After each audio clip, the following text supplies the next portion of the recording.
hair is still looking a little bad, but it is okay, ladies and gentlemen. Alright, y'all, welcome back to the channel. 10 games.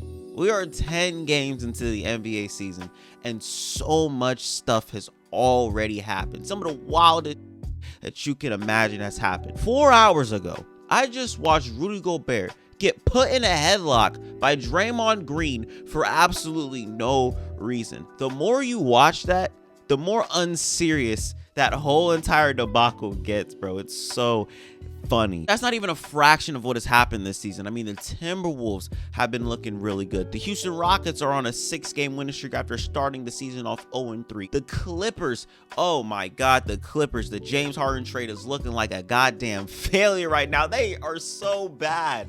They're so terrible, and it's funny as hell to watch. The Warriors have been bad. The in-season tournament is going on right now. So I got the big brain idea. I'm gonna go ahead and give my thoughts 10 games into the NBA season. So don't forget to like this video, leave a comment, subscribe, and let's get straight into the content. And I want to start off with the Timberwolves. Number one, their defensive anchor just got choked out by Draymond Green, but we're not going to talk about that. If you guys have been following this channel, you guys know that throughout the whole entire offseason, I was talking about how the Timberwolves need to trade Cat to reach their fullest potential on defense. It turns out that that doesn't even matter anymore because they're rocking at number one right now. They're the number one defense in the NBA right now, and it's really not even that close. And they're doing that all with Karl-Anthony Towns still on the court. Rudy Gobert is really just showing why he is the best rim protector in the NBA today and why he has been the best rim protector in the NBA for quite some time now.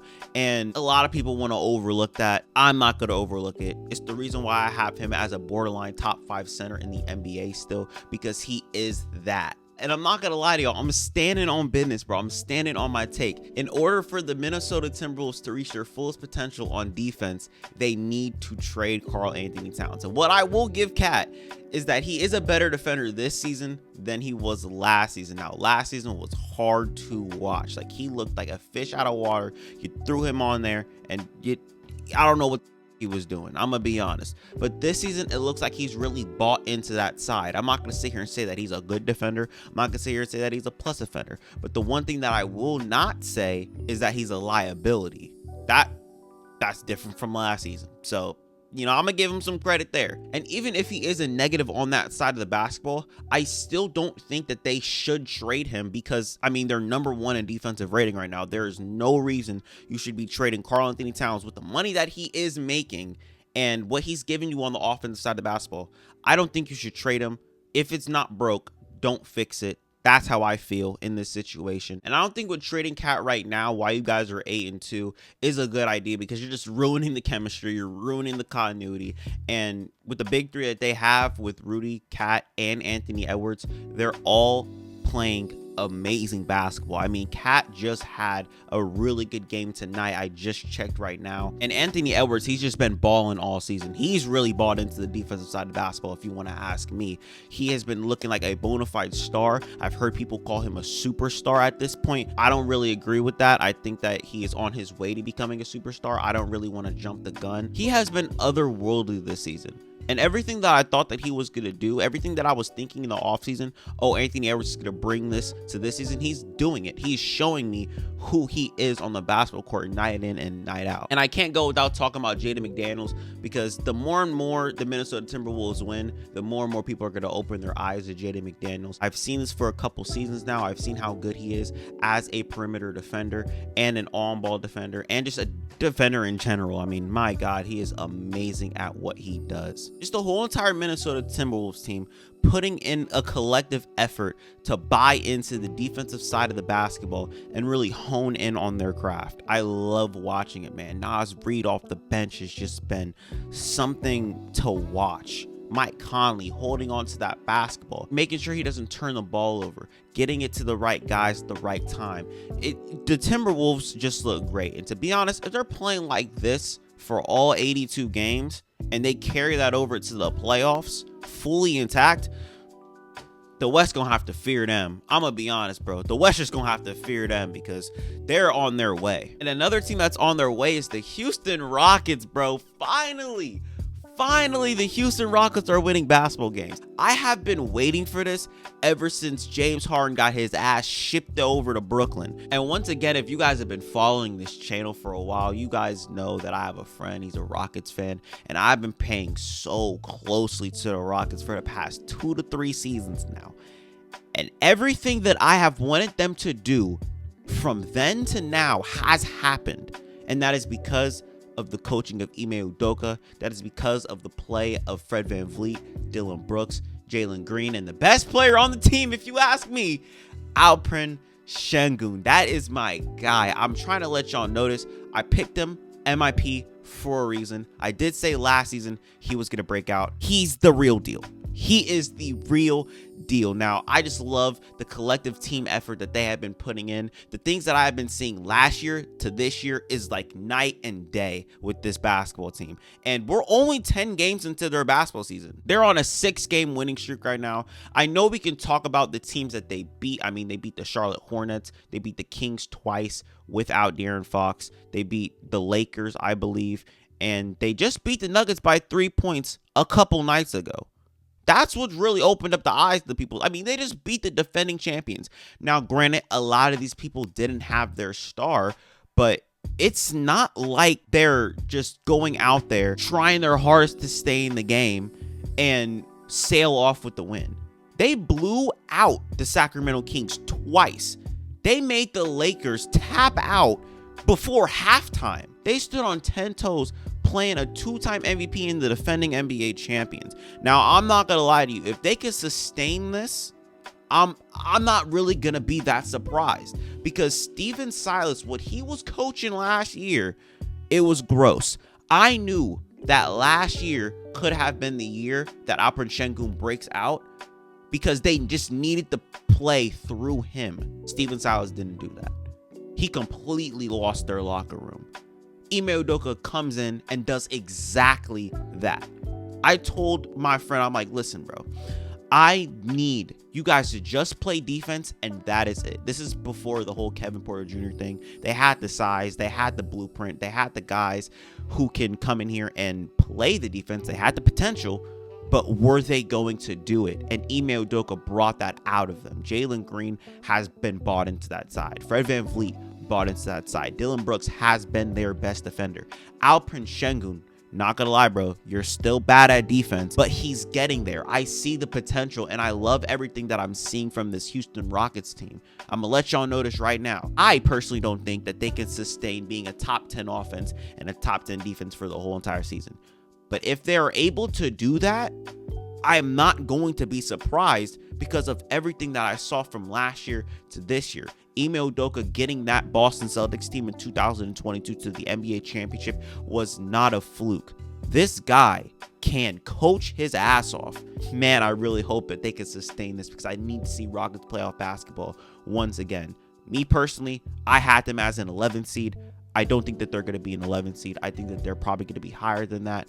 And to be honest, they actually do have a shot to be that team, to be that Sacramento King, to be that Atlanta Hawks, that team that you don't really think is going to jump, but they jump. I think that could possibly be them. I don't know. I don't know about that one, bro. It could be the OKC Thunder. I'm hoping that it's the OKC Thunder. I'm going to be real with you. I just watched Wemby versus Chet. One of the missed games I've ever watched on live TV ever. Like, Chet was ass. Wemby was ass. I mean, Wemby, he grabbed 14 boards. The nigga had 8 points. Chet, I thought he was going to come out and he was going to ball. All these niggas talking about Wemby, I thought you were going to hoop. Nigga, you had 7 points. Be better. But it's someone else who needs to be better is the fucking Clippers. I don't even know where to start. I need to take a walk real quick. Because, like, what the fuck? Like, what the fuck? Where do I even start? Number one, their size. They have absolutely no size. Ivica Zubac. I'ma just say it. Nobody wants to say it, but I'ma say it. Nigga, your ass. Your ass, bro. What does he do? He rebounds the basketball. Cool. I mean, he's good in the post. He kind of can pass. I don't know what the nigga does. Damn sure doesn't play defense. I know that for a fact. Damn sure can't grab offensive boards, because that's what this team has been needing. They've been needing offensive. I don't know how this man has been able to sneak and be their starting center for I don't know how long it's been. It's been a while, bro. It feels like it's been 5-10 years. I'm not even going to hold you, bro. But it's not it. And the thing that isn't it, that people are not really talking about, and the reason why I do not believe that this team is going to be able to go anywhere, is solely because they lost Isaiah Hartenstein. They lost Isaiah Hartenstein. They lost that backup big that they need right now. Because my God, if Zubac comes off, who the fuck are you bringing in? I swear to God, I watched Zubac get benched tonight against the Denver Nuggets. These niggas were running, I don't know if it was Kawhi at the 5. I think it was Kawhi and PJ Tucker at the 5. That's not gonna work, man. That's not, I don't need a rocket scientist to tell me that that's not gonna work. You know what I'm saying? I don't need a PhD in NBA basketball talk to know that that's not gonna work.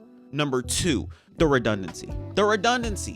This man, Russell Westbrook and James Harden, are the same basketball player. And Tyronn Lue's his big idea is to play them both at the same time. Apparently, James Harden now is the system, which people kind of did take out of context. He wasn't talking about that. He was actually kind of talking about the opposite of that. One of them needs to hit the bench. And I'm going to be honest with you, I was thinking about this yesterday. If y'all bring Russell Westbrook to the Clippers, telling them you could be yourself here, we love you here, just to tell him, and what you were doing on the Lakers, you need to do here. Come off the bench, my nigga. He's going to be pissed because he wasn't able to be himself in LA. Now you bring him over to the Clippers and you want him to do the exact same thing for a nigga you just traded for. Come on, man. That's some hoe shit. If I was Russell Westbrook, I'm going to be honest, I would feel some type of way. I'm going to be real with you. One of them needs to hit the bench, and I truthfully think it needs to be James Harden, because when James Harden's on the floor, in my personal opinion, from what I've seen in that Grizzlies game, the offense just stagnates. It just stagnates. And another thing that I realized with this Clippers team, Paul George gonna get his regardless. He gonna get his regardless. And another thing that I realized, there's so much with the Clippers. Kawhi Leonard doesn't look like Kawhi Leonard. And that's kind of scary. You know what I'm saying? That's kind of scary. There are too many things wrong with this team. And if I'm not mistaken, I think all 4 of these guys are on their final years of their contracts. So they can all 4 walk if they want to, right? Or am I tripping? Am I just getting this all wrong? Who knows? I know I didn't even say half the things I wanted to say about the Clippers, but my God, man. My God, they are bad. This is going to take a lot of gelling. And it's just nasty because you put James Harden, Kawhi Leonard, Paul George, and Russell Westbrook all on the same team. All guys who at one point in their careers have been a number 1 option. So number 1, you're dealing with a lot of ego. But number 2, you're bringing them all in, or you bring James Harden in, and you're asking every single person to switch how they play the game of basketball and expect it to work immediately. I don't expect that shit to work immediately. But the thing that I can give them is that they're only about 10 games into the season. So they got 72 other games to make this work. And I'm going to be honest. You got all these guys on the team. You got the star power. You got the names. You guys want to chase names. You gotta get it done. You gotta get it done. There's no other way around it. But a team that has been able to get it done, they got it done 4 times. The Golden State Warriors, they have been asked. I don't know how bad they have been collectively as a team, but I did see Andrew Wiggins having one of his worst starts to the season of his whole entire career. Klay Thompson been terrible. He has been terrible. Draymond Green, all I've been seeing is the antics. Steph Curry, all I've been seeing is the scoring. So I don't know what the hell is going on with this team. Chris Paul, he's been playmaking the hell out of the basketball off the bench for them. He can't even find his shot. The Warriors are 6-6 right now. Curry just went down with an injury. This team is cooked. We're 12 games into their season right now. They're cooked, bro.